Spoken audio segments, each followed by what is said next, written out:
11th का first chapter set मैं आज आप लोगों को बताने वाला हूं।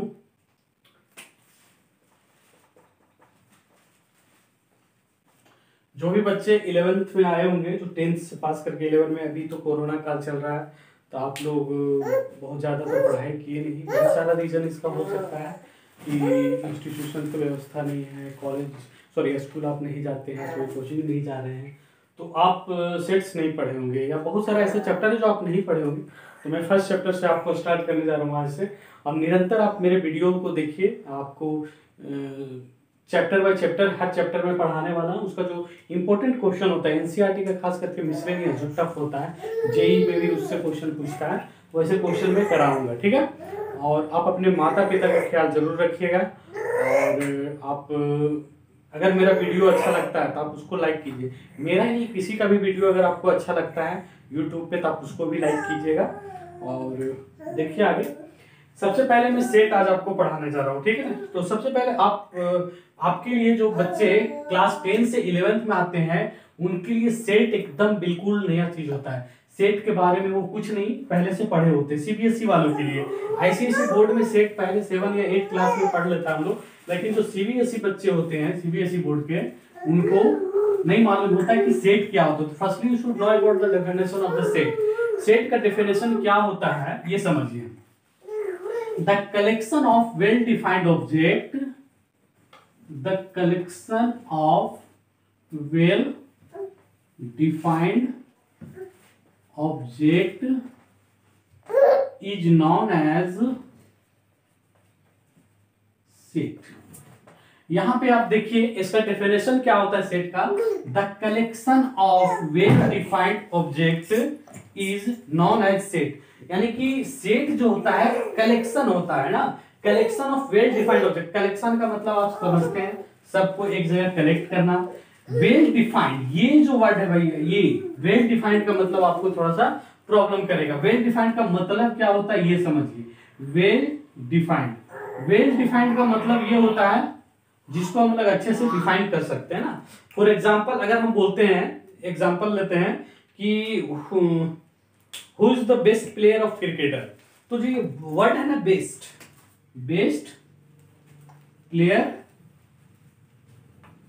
Of cricket, sorry best player of cricket ना, कि बेस्ट प्लेयर ऑफ क्रिकेट कौन है, क्रिकेट का सबसे अच्छा खिलाड़ी क्यों कौन है। तो हम अगर बोलते हैं नहीं एमएस धोनी मेरे लिए बेस्ट है, आप बोलिएगा नहीं राहुल द्रविड़ है, कोई बोलेगा सचिन तेंदुलकर है, तो कोई बोलेगा विराट कोहली। दैट मींस कि सबका पॉइंट ऑफ व्यू डिफरेंट है सेट के बारे में या बेस्ट के बारे में ना। जो बेस्ट वर्ड है, बेस्ट वर्ड सबके लिए अलग अलग है। किसी और बहुत सारे, जैसे कि किसी को कुछ खूबसूरत लगता है, किसी को कोई खूबसूरत लगता है। फॉर एग्जाम्पल अगर हम लोग लेते हैं, किसी को अगर सांवली लड़की है तो वो उसको खूबसूरत लगती है, किसी को गोरी लड़की खूबसूरत लगती है, किसी को लंबी लड़की खूबसूरत लगती है, तो किसी को नाटी लड़की खूबसूरत लगती है, किसी को मोटी लड़की पसंद है तो किसी को पतली लड़की पसंद है। उसी तरह किसी को लंबा लड़का पसंद है, किसी को छोटा लड़का पसंद है, किसी को मोटा लड़का पसंद है, किसी को पतला लड़का पसंद है। यानी कि यहाँ पे जो वर्ड होगा पसंद का, लाइक का, वो डिफरेंट होगा। यानी कि ब्यूटीफुल भी वर्ड जो होगा, ब्यूटीफुल, ये ब्यूटीफुल वर्ड भी वर्ब वर्ड होगा, ये वेल डिफाइंड नहीं है, क्योंकि सबके लिए खूबसूरती का डेफिनेशन अलग अलग होता है। अगर हम किसी खूबसूरती का डेफिनेशन देंगे तो डिफरेंट होगा, आपका पॉइंट ऑफ व्यू डिफरेंट होगा खूबसूरती का। हो सकता है कि हम ऐश्वर्या राय को खूबसूरत मेरे लिए लगती है, आपके लिए कैटरीना कैफ लगती होगी, किसी और के लिए करीना कपूर लगती होगी। और बहुत बार तो ऐसा होता है कि जब आप बच्चे होते हैं तो आपको करीना कपूर अच्छी लगती है, बड़े हो जाते हैं तो आपको माधुरी दीक्षित अच्छी लगने लगती है, आलिया भट्ट लगती है, डिफरेंट जो भी है, ठीक है, उस पर आप ज्यादा ध्यान नहीं दीजिएगा। बस आप ये समझिए कि ये सब जो वर्ड है ना, ब्यूटीफुल हुआ, वेल डिफाइंड, ब्यूटीफुल हुआ, बेस्ट हुआ, ये सब वर्ड वेल डिफाइंड नहीं है। यानी इसका अगर कलेक्शन पूछता है तो वो सेट में नहीं आता है, ये सेट नहीं कहलाएगा। ये आप लिख लीजिएगा और याद कर लीजिएगा कि सेट होता क्या है ना। सेट को हमेशा कैपिटल लेटर से डिनोट किया जाता है। किसी भी सेट के एलिमेंट्स को अगर हम लोग रिप्रेजेंट करते हैं तो always represent in the capital letter से, ठीक है। जैसे कि एक कैपिटल लेटर ए हम लोग ले रहे हैं, सेट ए को कंसीडर कर रहे हैं 1 2 3 एज ए एलिमेंट, तो हमेशा किसी भी सेट को रिप्रेजेंट करेंगे तो कैपिटल लेटर, कोई भी कैपिटल लेटर यूजुअली हम लोग ABCD लेते हैं, ऐसा नहीं कि XYZ लेते हैं, ठीक है, ABCD लेते हैं, XYZ भी ले सकते हो, ऐसा नहीं कि उसमें कोई प्रॉब्लम है, बट हम लोग जनरली जो लेते हैं वो ABCD लेते हैं, ठीक है। और the elements of the set is always written under the curly bracket, ठीक है। इसके पहले भी आपको एक वीडियो में बता चुका हूं कि कर्ली ब्रैकेट का मतलब क्या होता है। कर्ली ब्रैकेट का मतलब that means you are taking only the elements, individual element. For example if you want to collect 1 2 3, तो इसका मतलब वो सिर्फ आप 1 को 2 को 3 को कलेक्ट कर रहे हैं, लेकिन इसी चीज को अगर हम 1 से 2 लिख देंगे तो ये 1 और 2 को नहीं कलेक्ट कर रहे हैं हम लोग, बल्कि सारे को ले रहे हैं। 1 और 2 के बीच में जितने भी रियल नंबर्स होते हैं सब एक्सक्लूडिंग 1 एंड 2 ना। तो आप कर्ली ब्रैकेट का इंपॉर्टेंस को समझिएगा, सेट में इसका बहुत ही महत्व है, क्योंकि हमेशा सेट में कोई भी एलिमेंट को हम लोग रिप्रेजेंट करते हो तो कर्ली ब्रैकेट के अंदर ही एलिमेंट को लिखेंगे। अगर आप ऐसा नहीं लिखते हैं तो सेट नहीं होगा, आपका रॉन्ग हो जाएगा, ठीक है। आप 11th क्लास में है, नया नया चीज आपको हर चीज देखने को मिलेगा, तो आप ज्यादा ध्यान दीजिएगा। हम लोग सेट को 2 फॉर्म में लिख सकते हैं, फर्स्ट होता है सेट बिल्डर फॉर्म और सेकंड होता है टेबुलर फॉर्म ना। Set builder form and tabular form में कैसे लिखेंगे ये ध्यान दीजिएगा। सेट बिल्डर फॉर्म और टेबुलर फॉर्म, ठीक है, नाम से ही पता चल रहा है, इसमें सेट बिल्डर फॉर्म में लिखते हैं, इसमें टेबुलर फॉर्म में लिखते हैं। टेबुलर फॉर्म करने का मतलब है टेबल में लिखते हैं, जैसे कि आपको 1 2 3 लिखना है, 1 2 3 4 5 6, ये नेचुरल नंबर है 1 से लेकर 6 तक, ये टेबुलर फॉर्म हुआ। लेकिन इसी को अगर सेट बिल्डर के फॉर्म में लिखना होगा तो कैसे लिखेंगे, लिखेंगे ये for example set A is equal to x such that x belongs to natural number and n is less than 7। अब यहां पे लिखे x belongs to natural number, x जो होगा नेचुरल नंबर और n जो होगा 7 से छोटा होगा। तो आप जानते हैं 7 से छोटा कौन कौन सा नेचुरल नंबर होगा, 1 आएगा, 2 आएगा, 3 आएगा, 4 आएगा, 5 आएगा और 6 आएगा। ये सारा का सारा एलिमेंट इसमें आ जाएगा। इसी सेट को हम लोग 2 फॉर्म में लिखे, एक सेट बिल्डर फॉर्म में और एक टेबुलर फॉर्म में। तो आप लिखने का तरीका समझ जाइएगा कैसे लिखा जाता है ना। अगर बहुत बार आप लेते हैं जैसे कि 1 है, 4 है, 9 है, टेबुलर फॉर्म में हम लिख रहे हैं, फिर 16 है, 25 है, इसी तरह डॉट डॉट डॉट ना। तो आप इसको अगर इस फॉर्म में लिखिएगा सेट बिल्डर फॉर्म में, तो कैसे लिखिएगा, a is equal to x square such that x belongs to natural number, है ना। नेचुरल नंबर ये होगा जहां जैसे कि 1 रखिएगा तो 1 का स्क्वायर 1, 2 रखिएगा 2 का स्क्वायर 4, 3 रखिएगा 3 का स्क्वायर 9, 4 रखिएगा 4 का स्क्वायर 16, ये सारा आ जाएगा।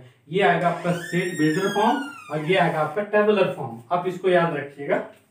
नेक्स्ट आता है टाइप्स ऑफ सेट।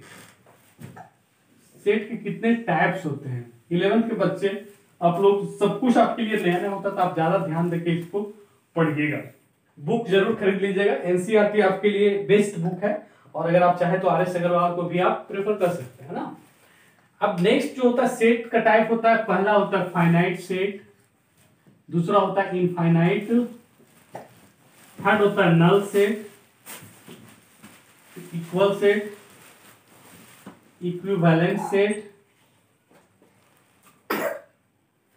उसके बाद सबसेट होता है, ठीक है। तो आप सबसे पहले फाइनाइट सेट, किसी भी सेट को जब हम रिप्रेजेंट करते हैं उसके एलिमेंट्स को, अगर वो काउंटेबल है, फाइनाइट है, तो उसको फाइनाइट बोलेंगे, और जो इनफाइनाइट है उसको हम लोग इनफाइनाइट बोलेंगे, ठीक है। जैसे कि अगर हम लोग राइस को लेते हैं, काउंट नहीं कर सकते हैं, और इनफाइनाइट होगा वो, और हेयर भी इनफाइनाइट में आता है, हेयर एक्चुअली काउंट कर सकते हैं तो उसको फाइनाइट ही बोलेंगे। दैट मींस कि जिसको काउंट कर सकते हो फाइनाइट सेट आएगा, जिसको काउंट नहीं कर सकते हो इनफाइनाइट में आएगा, बस सिंपल सा फंडा है इसमें। नल सेट, नल सेट क्या होता है, the set which has no element, जिसमें कोई भी एलिमेंट नहीं होता है। नल सेट को कॉमनली हम लोग सिर्फ कर्ली ब्रैकेट से रिप्रेजेंट करेंगे या तो फाई से, बहुत इंपॉर्टेंट है। कभी कभी बच्चे नल सेट का मतलब गलत समझ जाते हैं, अगर ये लिखा हुआ है तो इसको भी कभी कभी नल सेट बोलते हैं, जो गलत है। नल सेट ये कभी नहीं होगा, इसको सिंगलटन सेट बोलते हैं। क्या बोलते हैं, सिंगलटन सेट, ठीक है ना। सिंगलटन सेट इसलिए बोलते हैं कि जीरो भी एक एलिमेंट के जैसा वर्क कर रहा है, और जीरो यहाँ पे क्या होगा, एक एलिमेंट होगा। जीरो भी एक एलिमेंट है जो कर्ली ब्रैकेट के अंदर रखा गया है। ये नल सेट है, नल सेट को कर्ली ब्रैकेट सिर्फ डिनोट करेंगे या सिर्फ फाई से। नेक्स्ट आता है इक्वल सेट। इक्वल सेट क्या है ये समझिए।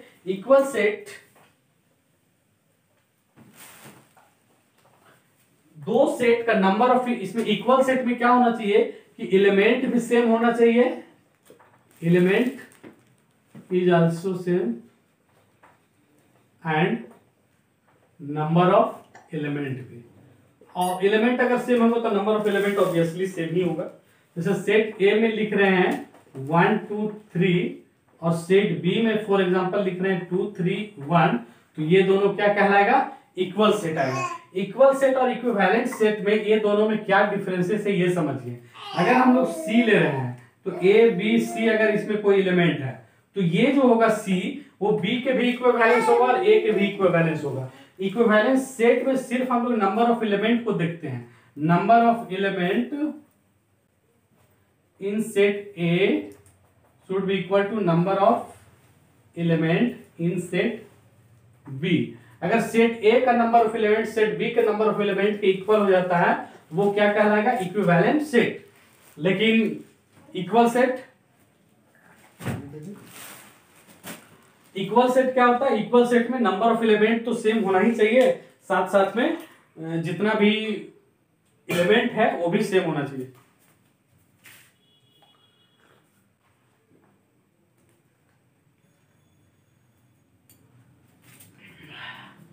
गर्मी काफी है, तो ये इक्विवेलेंट और इक्वल सेट भी समझ गए, सिंगलटन सेट भी आप समझ गए, जिसमें सिंगल एलिमेंट होता है उसको हम लोग सिंगलटन सेट बोलते हैं। कल आपको यूनियन इंटरसेक्शन सेट बताएंगे। आज के लिए इतना ही, आप लोग इसको पढ़ लीजिएगा एक बार। कल आपका क्लास में होगा यूनियन सेट और इंटरसेक्शन सेट, उस पर आप ध्यान दीजिएगा। आपसे एक ही रिक्वेस्ट है कि आप अपने माता पिता का ध्यान जरूर रखिए, और अगर मेरे चैनल्स का वीडियो, जो भी वीडियो मैं बनाता हूँ, जो भी वीडियो मैं यूट्यूब पे डालता हूँ, अगर आपको अच्छा लगता है तो आप उसको लाइक कीजिए, लाइक जरूर कीजिएगा। कोई भी वीडियो आप यूट्यूब पे देखते हैं जहाँ से आप ज्ञान सीखते हैं, कुछ सीखने को आपको मिलता है, तो उस वीडियो को लाइक जरूर कीजिए। लाइक करने से किसी जो वीडियो बनाता है उसका एक तरह से हौसला बुलंद होता है और इंकरेजमेंट मिलता है कि भाई और वीडियो बनाने का मन करता है कि चलो बच्चे को पसंद है। उसी तरह से अगर आप लोग व्यूज़, मेरा वीडियो का व्यूज़ ज़्यादा आएगा और आप लोग लाइक करेंगे तो मुझे भी उम्मीद होगी कि आपको पसंद है मेरा वीडियो, तो हम निरंतर वीडियो बनाते रहेंगे। Okay, thank you.